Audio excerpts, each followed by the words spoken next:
Welcome back to the boot room. We're going to have a quick look at the 2-0 home defeat to Brighton and Hove Albion. In the last two games, Roy and Ray had clearly set the Watford team up to defend in numbers with two banks of four, compacting the width of the penalty area mainly. This would have been spotted by Graham Potter, who watched the away game at West Ham.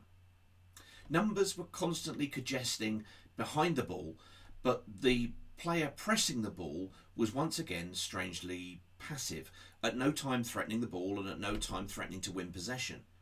Brighton, who it must be said played very well and were good value for their win, would simply move the ball again and look for another angle of attack, as here when Dennis looked to press the ball, it was simply moved back to the keeper and the point of attack changed, in this case to a recurring theme of the game, the excellent Lamptey, who was a thorn in Watford's side all afternoon and afforded way too much space, as Watford were unwilling to move wide enough to block across.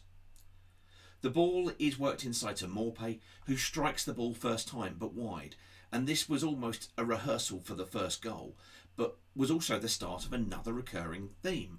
Maupay prepared to strike first time and potentially miss, whereas the Watford front line seemed reticent to shoot, preferring to take extra touches rather than work the opposition goalkeeper. Whilst Watford had been entirely too passive in the first half, it looked as though they might reach half-time with the clean sheet intact.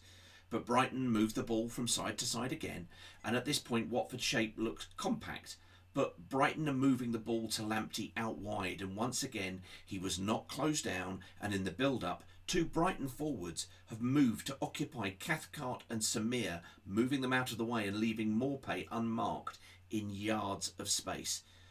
Femenia is too late to spot it and react, and the first time finish from Maupay is first class. The defending, not so. In post-match discussions, it was noted that Roy had said that he could be accused of having been too gung-ho, which seemed odd, as we only had one shot on target in the game. But as ever, the press will focus on one aspect of what he said. His point was, really, by bringing Loser and Sarr on at half-time, and later João Pedro, he'd sacrificed defensive stability to try to get back into the game. Loser did do his best to provide some sort of cohesion to us in possession, and we worked some chances. Kiko was put in a similar position to cross the ball as the first Brighton goal, but here there was little or no movement in the box to create any space, and the ball was headed clear. Another trend this season is Watford's unhealthy relationship with set pieces. Kiko this time elected to see if he could deliver a ball from a corner, and again it was cleared by the first man.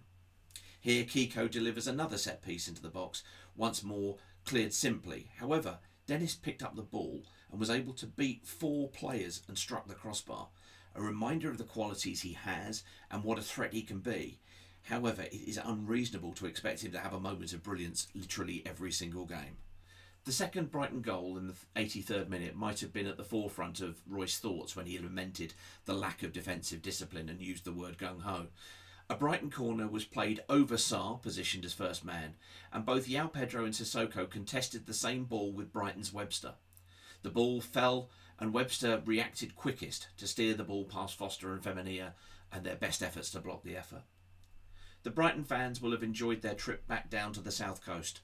Roy's mind, however, will already be on the training ground on Monday, preparing for next week's trip to Aston Villa, needing to improve at both ends of the pitch.